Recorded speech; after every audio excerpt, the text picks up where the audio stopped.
Hello and welcome to The Difference, where we attempt to educate and challenge you to be a part of missions work all around the world. I'm Chad Hembree, and I've had the privilege of traveling to nearly a dozen countries highlighting the work that God is doing all around the world through His people. For every action, there is a reaction, and in Phoenix, Arizona, they have seen tremendous growth in population in which it has multiplied 6 times the amount of what it had been since the 1970s. A natural reaction to this action has seen tremendous growth in the homeless population as well. A categorized group often cast aside by the general public was embraced by the heart of one man.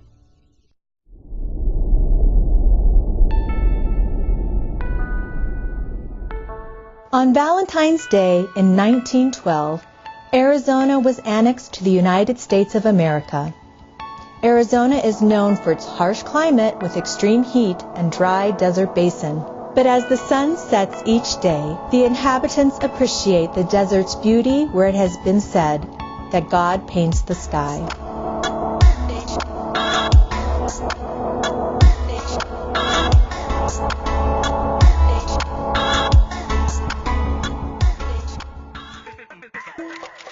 In 1539, Marcos de Niza, a European friar, documented the first exploration of Arizona's Native American culture. From there, Arizona became a territory of Sonora, Mexico. But in 1848, the United States seized control of the region in the Mexican-American War and added Arizona to the New Mexico Territory of the U.S. The following year, Arizona saw the population boom with as many as 50,000 miners traveling through the region in a quest to reach the profitable California gold rush. During the U.S. Civil War, President Abraham Lincoln signed a bill to allow Arizona to become its own territory. Soon after this declaration, another spike in population happened with the expansion of the railroad system and increase in copper mining. In 1912, under the presidency of William Howard Taft, Arizona became the last contiguous state in the Union. With the climate annually reaching temperatures in the upwards of 120 degrees, population growth was stagnant until the 1960s when air conditioning was introduced. Now, with the comfort of in-home climate control, Phoenix, the capital of Arizona, has experienced a population increase of 6 times the amount just 4 decades ago. Phoenix is now the 6th largest city in the United States. Unfortunately, this increase in population has been met with an increase of homelessness. According to the Department of Economic Security's Homelessness 2012 annual report, 1 in every 230 citizens experienced homelessness. Half of the homeless population is comprised of families with dependent children, which is disproportionately higher than the nation's average of 37%. This number continues to rise as the fastest growing segment of the homeless population in Phoenix. Walt Rattray's heart breaks for the people living in the streets of Phoenix, Arizona. Unwilling to stand idly by, in 1985, he went to the streets and began doing all he knew to do: preach the love of God. Shortly after, he rented 3 small homes to serve as a shelter for the homeless. These small homes birthed the mission of Church on the Street. Today, Walt, his wife, and the staff at Church on the Street minister in care centers, communities, and prisons throughout Phoenix. The ministry has evolved into an inner-city church and facility, which houses over 200 men and women in the transitional residential program. With no government funding, the growth and development of this ministry has been strictly dependent on faith in God and the sacrificial gifts of faithful supporters. With God's direction and continued support of people just like you, the question becomes, is this where you need to step in and be the difference?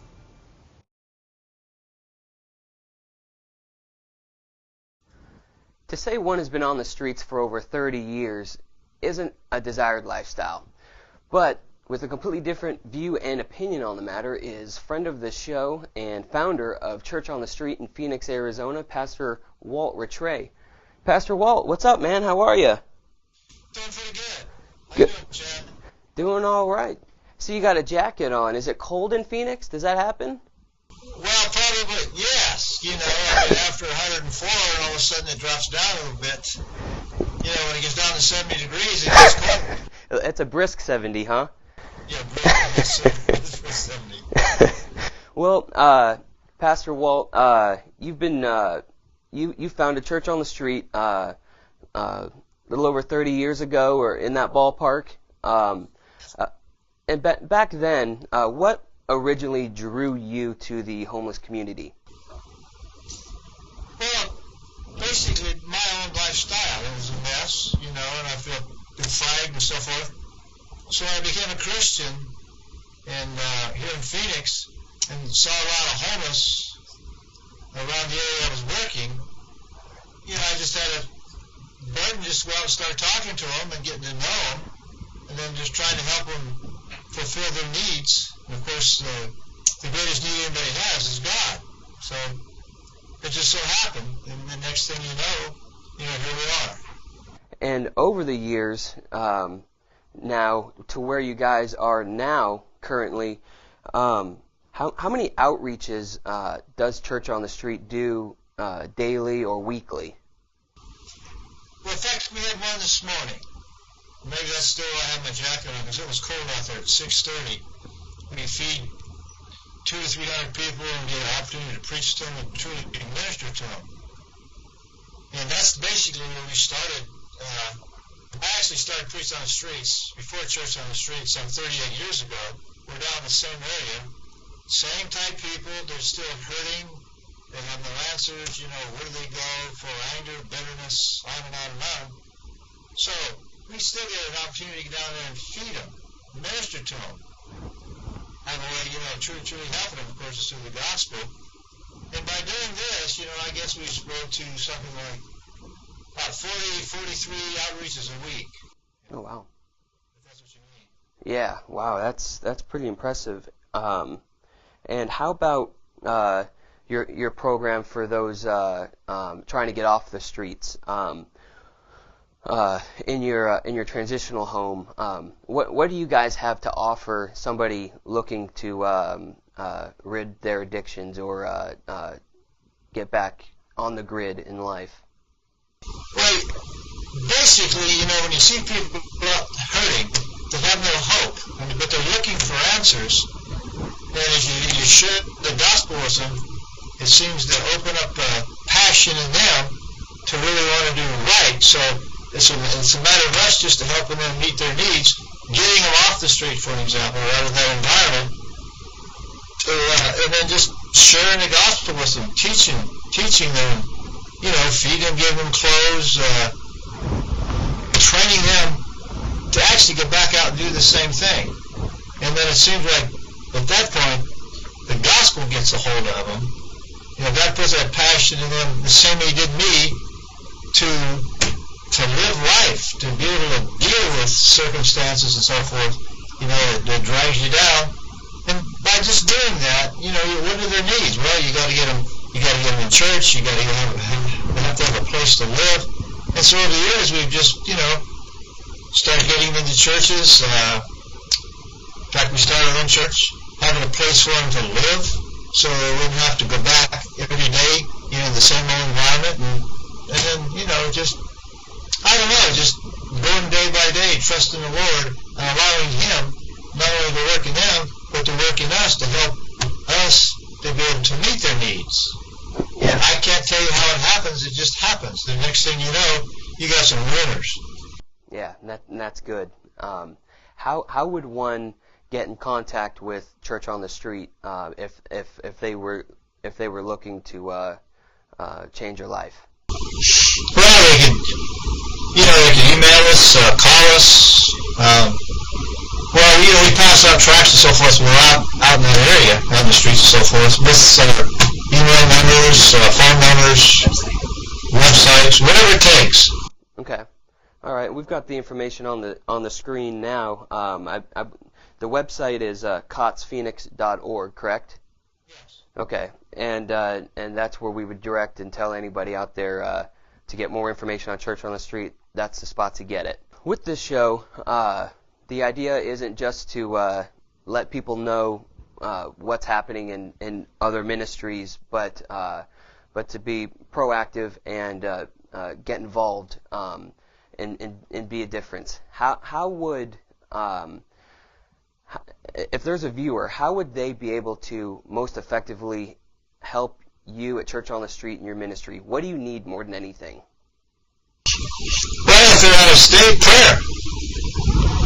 Maybe if they caught us on our website and got a feel of what we do, and I believe God could give them that same passion and just start praying for us. And then, if they want to help us financially or whatever, or if they wanted to come out here, we could put them up for a couple of weeks, teach them, RJT, get them out doing the same thing, so they could go back to, say, Pennsylvania, whatever, and start the same thing back there. It's just following the Bible, following God. So I'll make you fishers of men if you follow me. Yes, sir. And that's a great place to end here. We're running out of time for the segment, but we want to tell you that we love you and we are praying for you here, and encourage you guys to keep on doing what you're doing there in chilly Phoenix, Arizona. All right, Pastor, thank you. You can stick with us here at The Difference, and we will be right back after this to wrap it all up.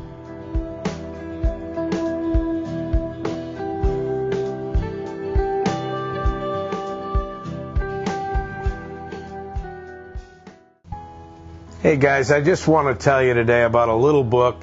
It's inexpensive, it's simple to read. You can read it in about 45 minutes, taking your time.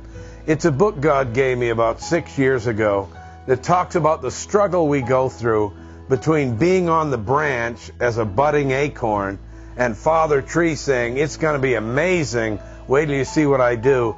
And then you come to in the dirt on the ground. And there is a vision that's given you and I for life, a dream from God, and we hold it in our heart, but there are times to get to that dream, that vision has to die. The book is called Acorn Dropped, and it's about that season when you are in the dirt on the ground. It was written when I was in the dirt and on the ground, and my family and I held on and believed for God's best. If you've been discouraged, if you've been through a tough time, I promise you this book will help you.